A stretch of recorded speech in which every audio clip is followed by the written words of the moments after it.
Are you looking for a podcast where you can hear from real people regarding their real dental drama? If so, then you've come to the right place. Join hosts Bethany Petty and Dr. Rena Kuba as we dive into the solutions we've created and the mistakes we've made while managing dental drama. Let's get started. Welcome back to Managing Dental Drama. We are going to be talking about a segment that I think is related to a couple of our most recent episodes, which is terminating an employee or how to deal with an employee that we possibly need to no longer work with. And this kind of ties into potentially preventing getting to that situation, which is an active involvement with performance reviews. And we've talked about in several previous episodes, having conversations with employees, coaching employees, all of that. We haven't really dug down into the nitty gritty of an actual performance review and what we do in those reviews. So I wanted to spend some time talking with you about that. We've got a great memo from a client, Dr. Davis, who I think does a really good job of just consistency in these performance reviews. So we'll talk about her method of doing performance reviews, and then I want to kind of pick your brain on how you conduct performance reviews, which is slightly different than Dr. Davis's version. And I'm super excited to hear Dr. Davis's advice. She is a pediatric dentist, has a really successful practice in the Dallas area. And she actually taught me when I was a dental student. And then she had, started her practice a couple of years before I did. So I've always looked to her to see, well, what are you doing over there? So yeah, I'm excited to hear what she has to say. Awesome. Well, let's play it then. Performance reviews are great opportunities to learn more about each individual employee, what their goals are for the practice, also personal goals. I try to make the performance review as conversational as possible. Of course, if there are some areas of improvement, that's discussed, but I do try to make sure that it's an opportunity to really listen to each employee and offer some support if that's needed, but also to praise whatever accomplishments have been made during that time period. So typically we do performance reviews after 90 days and then on an annual basis. But overall, I highly recommend them. It's really good to get some perspective on things that you may not otherwise know about from the specific role that your employees take. Dr. Kuba and Bethany, thank you so much for this podcast. I really have enjoyed listening to you, and well done. And I can't wait to listen to future episodes. Take care. Awesome. Sweet. I know, right? So already I've got a question. Yes. And I feel like I had a couple. So if I'm going out of order. That's okay. No, let's okay. go ahead and ask. So one question I have is when she says I do performance reviews, she, like Dr. Davis, does them? Yeah. Do you sit in on them? Who's Yeah, involved? so she and I normally tag team them. We do them together. And she's exactly right. She has a very scheduled approach to her performance reviews. So she sits down at 90 days and we do a 90-day performance review. They're the same exact format as the annual performance review. So one thing that we found in her practice is as the employees get accustomed to this type of performance review, they come in with a lot of good feedback for us. And so the 90-day performance review is a chance for us to give a lot of feedback to the employee, but we're really wanting to solicit how they're doing in the practice. So she and I start each performance review the exact same way with several feedback questions. And it's like what? So one of them is, what are for the 90 days, in the past 90 days, what do you feel like you've most contributed to the practice? What are current areas where you wish you could contribute more?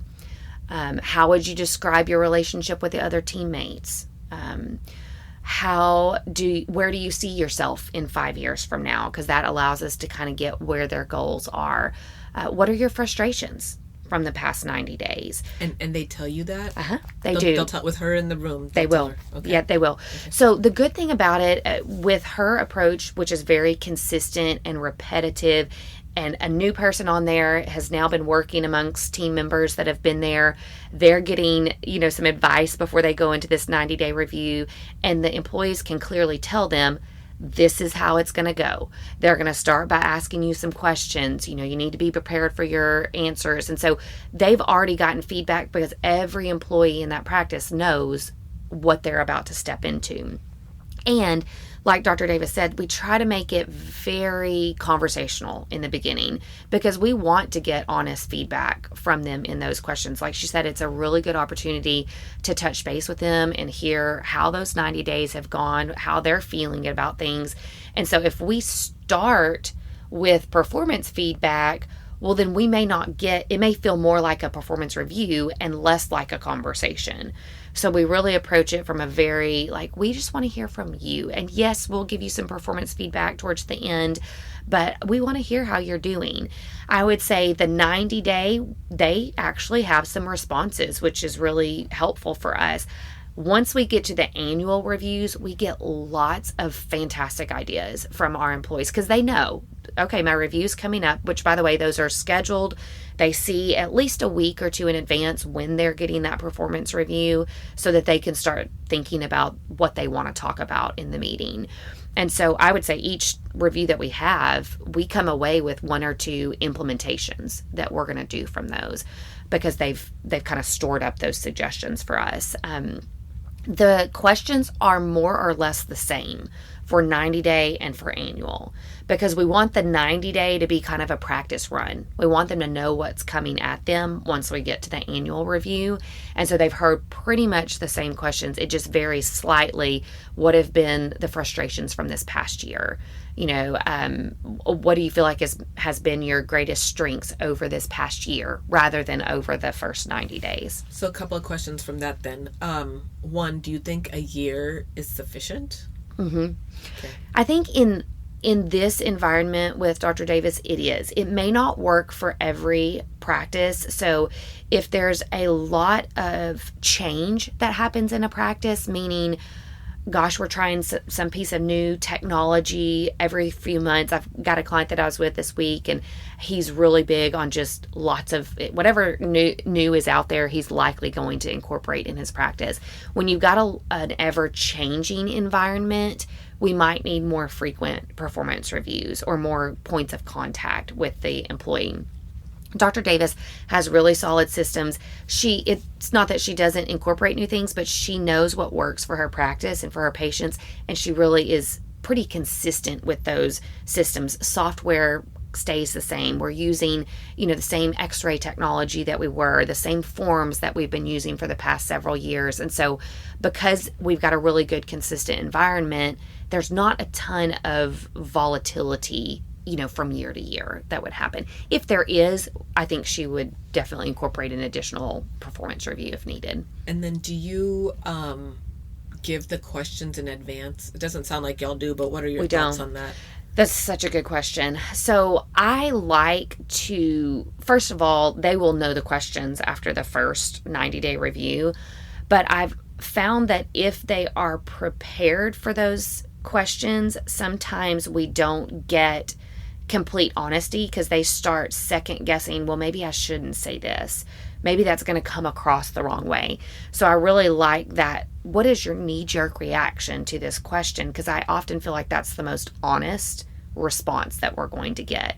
Now, after the 90 days, they know what questions are coming at them, so we tend to get more prepared answers, meaning they come into that meeting knowing what they want to talk to us about. There's pros and cons, I guess, to that. Like, at least they've thought about it and they've hopefully weeded out their own useless suggestions and fine-tuned,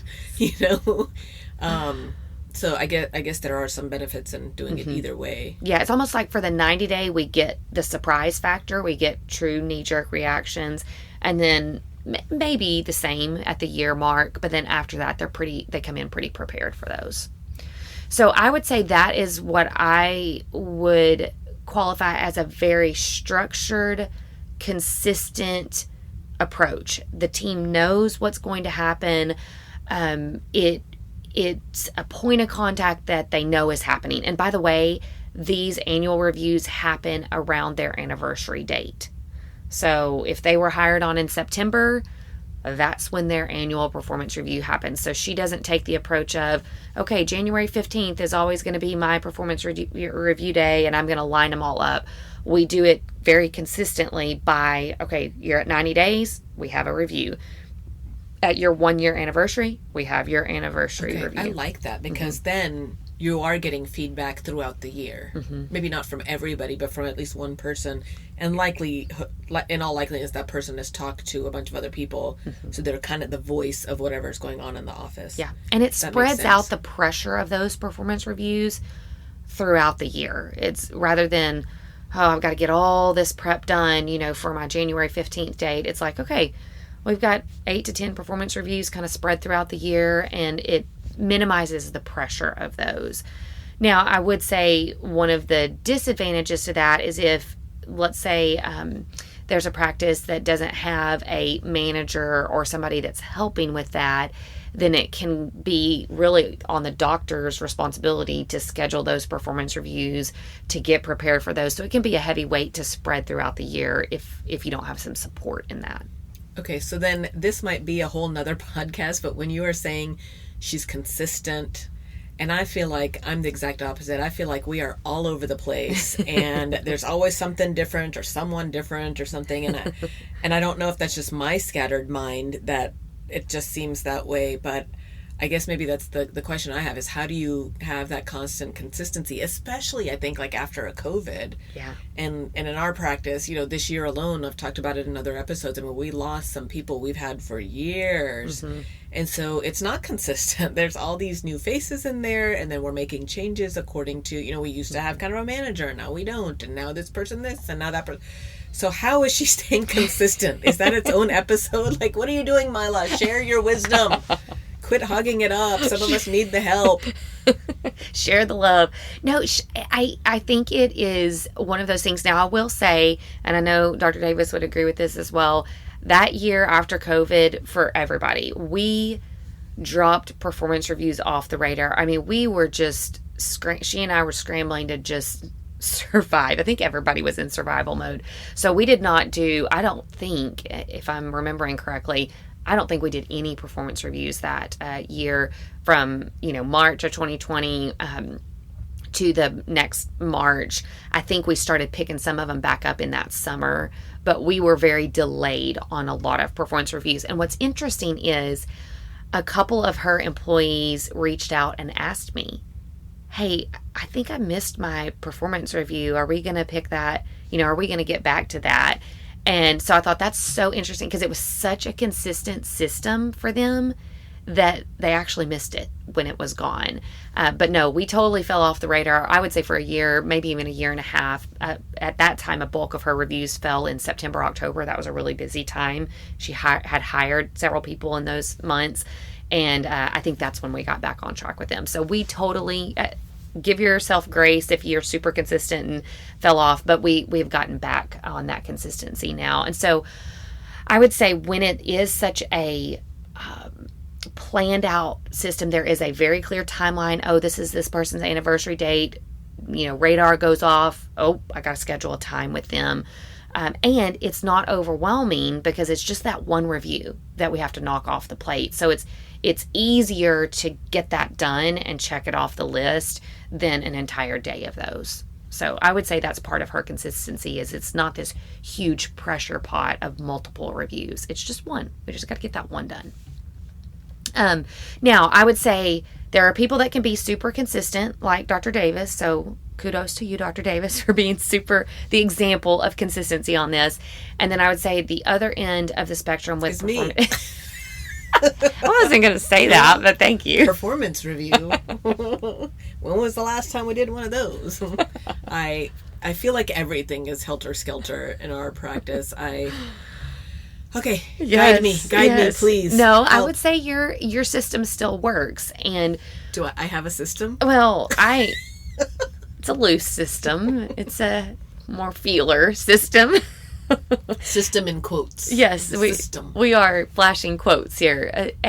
What I would call just an as-needed performance review system. So, and again, do we sit down and say to the employee, hey, we're going to review your performance today? So no, I wouldn't say that it is communicated to your team as a system or a review.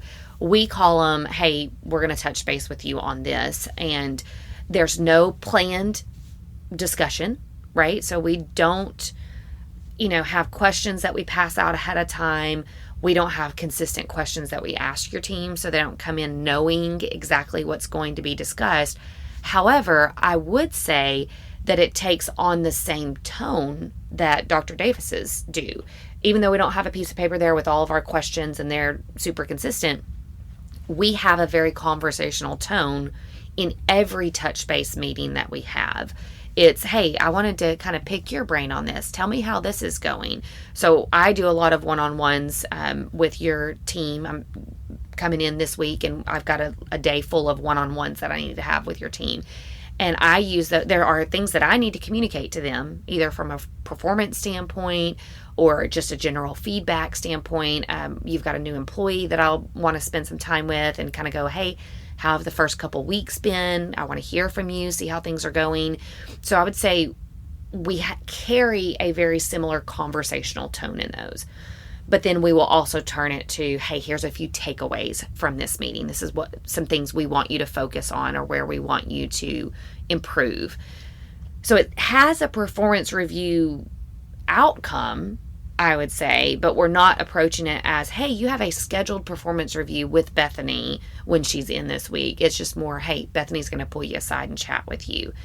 And so it is, to me, the opposite end of the spectrum. We've got, a very consistent approach with Dr. Davis, and it's scheduled, the same questions, the same anniversary time. It's just very consistent.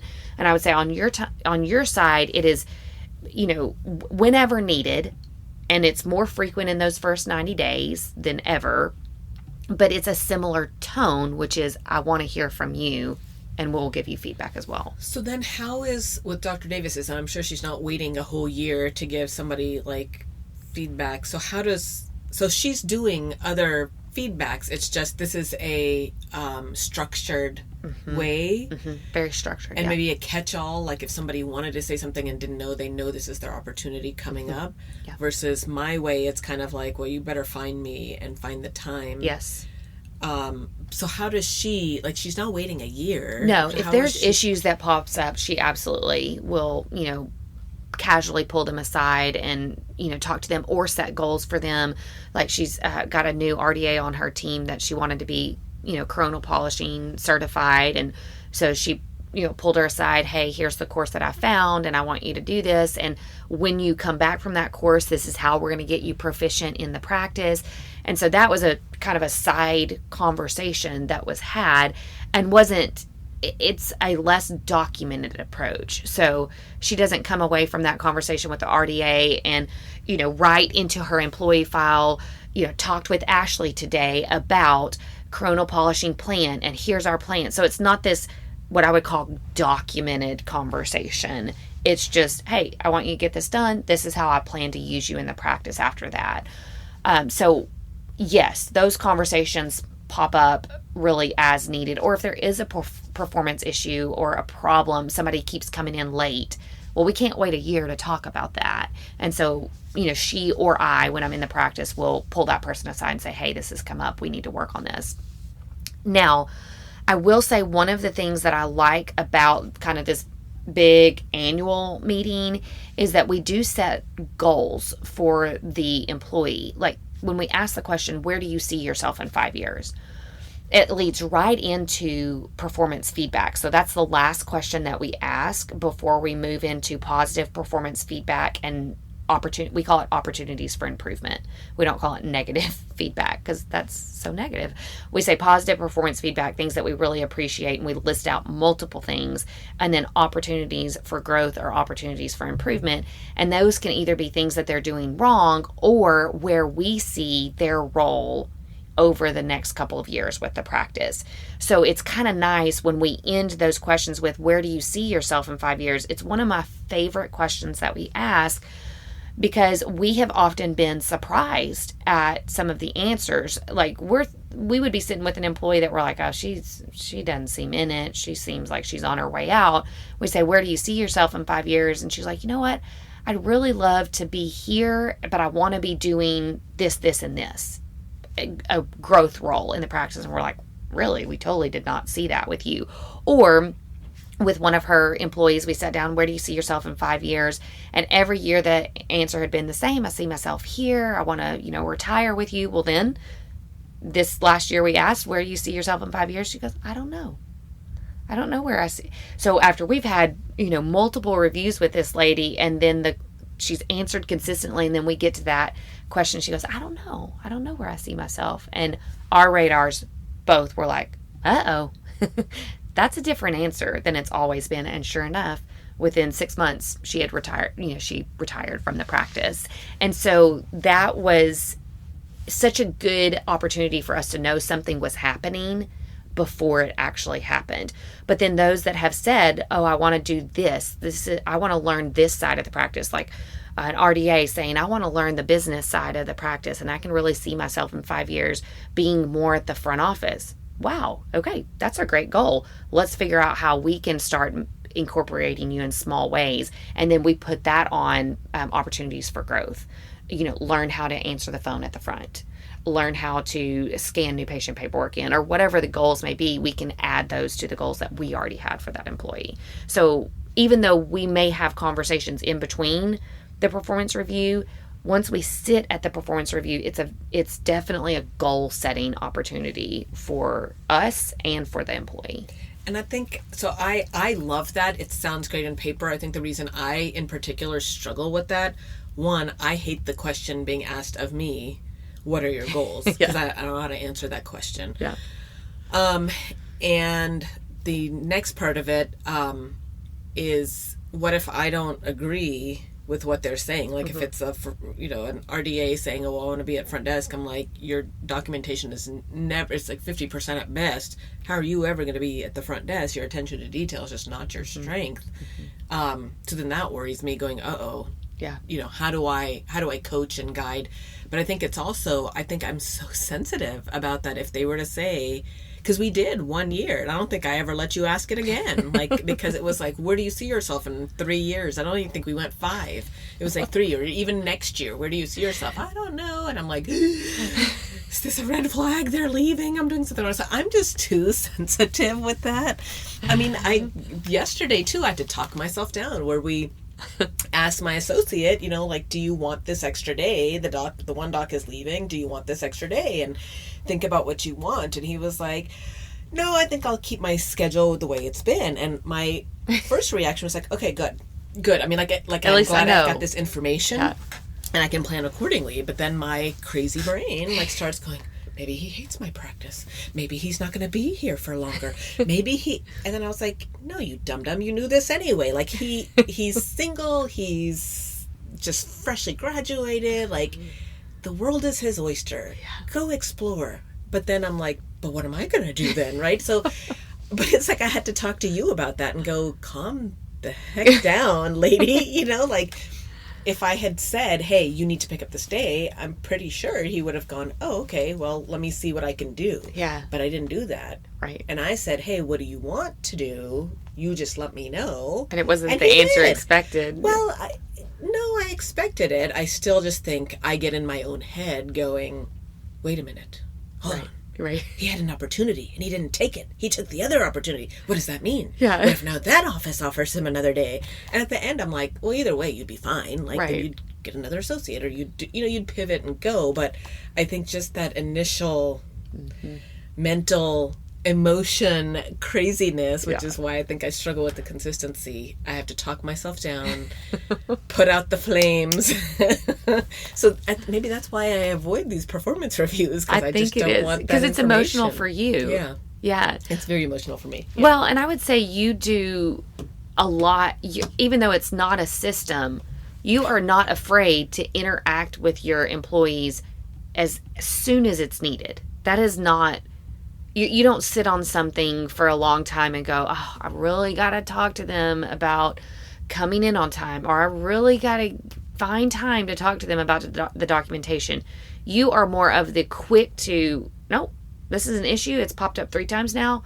Let's pull you in and let's talk to you about it. So even though it's not this structured conversation where we're building goals and really talking in big picture form, you're quick to interact on the small operational things that need to be addressed. Well, I think we've talked about this in another podcast, and I think it's very true here as well. We have monthly leader meetings, and so everybody's supposed to get their feedback into the notes for that leader meeting for their department, so that we are talking about potential issues and potential feedback items.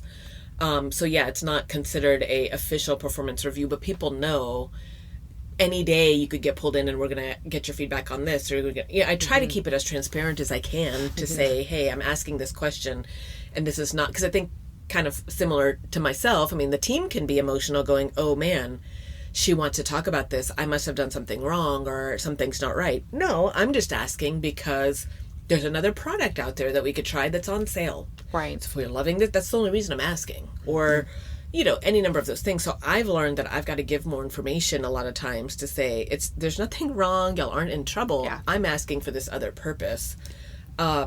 So yeah, it's very, I think the point is, correct me if I'm wrong, the point here is Dr. Davis has a very set system and then she touches base as needed. I have really no system. But where the point is, we're still having conversations. Is the point of this podcast that we're having conversations and interacting with our employees? And documentation of those. So I think that's something we haven't mentioned yet, is if our listeners fall on your side of no system but frequent touch base points, document those, which we do. So every conversation that I have with an employee of yours, you get a separate document that is a summary of that conversation, because when there is no paper documentation of a performance review that we had, that makes me a little bit nervous. If we're having all of these touch-based conversations but we never document anything, that makes me nervous. We need to show that we're having documented conversations with these employees. With a structured approach like Dr. Davis has, that documentation is this annual review, and it's very clear what needs to be worked on, what's going well, and the feedback from the employee. If we don't have that, we need to make sure that these additional conversations are documented. I would never want for, a client to be having all of these conversations. 3 years later, there's all of these claims that are made against the doctor as the employee departs or leaves the practice, and we never had proof that we were working with this person and we were having documented conversations. So even though there's no full-on system for you, every conversation that is had, there's either an email summary that goes out from you. Like if you have a conversation with an employee, you're shooting out an email to me and your other leader on the team that just says, spoke with Ashley today and talked about this. And that is a form of a documented conversation. And so the reason I do that, one is to document that we had the conversation, but the next is to keep us all on the same page, because there's no real system and there's a bunch of different things going on. My other team lead might be like, okay, so where are we with this? Did anybody ever talk to her about this?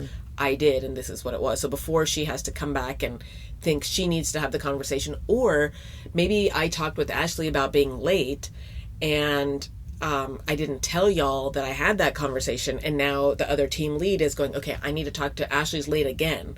Well, if she knows that I've already talked to her and Ashley's still late again, that's going to be a far more egregious error than if nobody's talked to her about it. So to me, it's really, the first point is to be keep the communication lines going, that this is where I was. So Bethany, when you're there Tuesday but I'm not there, I've already talked to these 2 people about these 2 things, and then you can take it from there and keep going. Just for our own memory, like we need to know, oh gosh, Ashley's late again. Did I ever talk to her about that? Because when you're having multiple conversations with multiple people on your team, it's hard to remember every conversation, and you can start second guessing yourself, thinking, I could have sworn I talked to her. Didn't I have a conversation with her? Well, if you've documented it, it's so easy to go back and go, oh yeah, I did talked with her 2 weeks ago about this, and this is what all we said. So it helps you jog your own memory as well. That happens all the time with us, because I can't remember. And I'm like, wait, hold on, let me check my email, and then I'll go and I'll find it. But I like, again, Dr. Davis's, that's brilliant that she's got the documentation every year. That's very smart. Very, very consistent. So I think presenting from a total overall picture, performance reviews, we presented 2 different approaches today to getting quote unquote performance reviews done. A very consistent and structured way of doing it, which I think works really well. And then also a looser version of performance reviews. And are we even calling it quote unquote performance reviews? No, but it is a version of giving an employee feedback, soliciting their feedback, and then we're documenting that for our own memory, but also just for the employee records. I think both spectrums work, and I think any variation in between would also work as well. The key thing is you're having open lines of communication with your employee, you're soliciting their feedback and giving your feedback, which is critical. I can't tell you how many times I've sat down with an employee that didn't even realize there was a problem, and I'm getting to sit down with them to be like, this is a major problem that we need to have corrected. And they're like, I never knew this was a problem. So we've got to have, whether it's Dr. Davis's version or Dr. Kuba's version or anything in between, we've got to give our employees the chance to perform the way that we expect them to perform. And that requires feedback from us, and preferably in a documented version. Any other concluding thoughts that you have? No, I'm exhausted just thinking about it. Thanks for joining the conversation today. We hope that you are comforted in knowing that you are not alone, but we also hope that you're walking away with some really great tips and tricks to try in your practice. We value your feedback, so please take a few moments to rate and review the podcast. Finally, we want to make sure that we're covering the topics that matter to you. So track us down on Facebook, Instagram, and Twitter, and let us know what topics you want us to cover. As always, please know that we are rooting for you today as you manage your dental drama.